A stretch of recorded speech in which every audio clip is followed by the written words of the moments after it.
আসসালামু আলাইকুম প্রিয় শিক্ষার্থী বন্ধুরা। আজকে আমরা কথা বলবো বাংলা ভাষার যোগরূঢ় শব্দ নিয়ে। প্রিয় শিক্ষার্থী বন্ধুরা, আপনারা জানেন যোগরূঢ় শব্দ হচ্ছে এমন শব্দ যে শব্দগুলো সমাস নিষ্পন্ন হওয়া সত্ত্বেও সমস্যমান পদসমূহের অনুগামী না হয়ে বিশেষ কোনো অর্থ জ্ঞাপন করে। তারা হচ্ছে যোগরূঢ় শব্দ। যেমন জলধি। জলধি মানে হচ্ছে জল ধারণ করতে পারে যা। বোতল জল ধারণ করতে পারে, পুকুর জল ধারণ করতে পারে, নদী জল ধারণ করতে পারে। কিন্তু জলধি বলতে আমরা শুধুমাত্র বুঝতে পারি সাগরকে, সমুদ্রকে, অর্থাৎ সমস্যমান পথসমূহের অনুগামী না হয়ে বিশেষ অর্থ প্রকাশ করছে। তাই জলধি হচ্ছে একটি যোগরূঢ় শব্দ। একইভাবে জলদ। জলদ মানে হচ্ছে জল দেয় যে, জল দেয় কে? বৃষ্টি, মেঘ, টিউবওয়েল, কল ইত্যাদি। কিন্তু আমরা জলদ বলতে বুঝি শুধুমাত্র মেঘকে, অর্থাৎ সমস্যমান পদসমূহের অনুগামী না হয়ে বিশেষ অর্থ প্রকাশ করছে। তাই জলদ হচ্ছে একটি যোগরূঢ় শব্দ। রাজপুত। রাজপুত দিয়ে আমরা বুঝি কি? রাজার পুত্র। কিন্তু এখানে রাজপুত দিয়ে বোঝানো হচ্ছে অবজ্ঞার্থে কোনো জাতিকে বা কোনো বিশেষ গোষ্ঠীকে বা কোনো বিশেষ মানুষকে।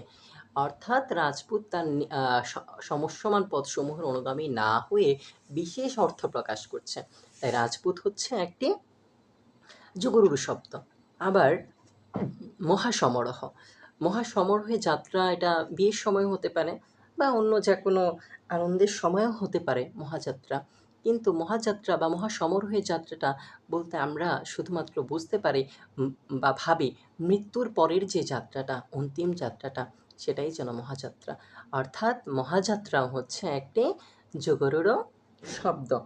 একইভাবে কবিগুরু। এখন যে কোনো কবিরই যে কোনো গুরু থাকতে পারে, কিন্তু কবিগুরু দিয়ে আমরা শুধুমাত্র রবীন্দ্রনাথকেই বুঝি। তাই কবিগুরু হচ্ছে একটি যোগরূঢ় শব্দ। বেতার। বেতার মানে হচ্ছে তার নেই যার। এখন তার নেই এমন অনেক কিছুই থাকতে পারে, মোবাইলেরও তো তার নেই। এখন কিন্তু আমরা বেতার দিয়ে শুধুমাত্র একটা বাদ্যযন্ত্রকে বুঝি। এই জন্য বেতার হচ্ছে একটি যোগরূঢ় শব্দ। আদিত্য। আদিত্য দিয়ে বোঝায় অদিতির ১২ পুত্র বা ১১ পুত্র।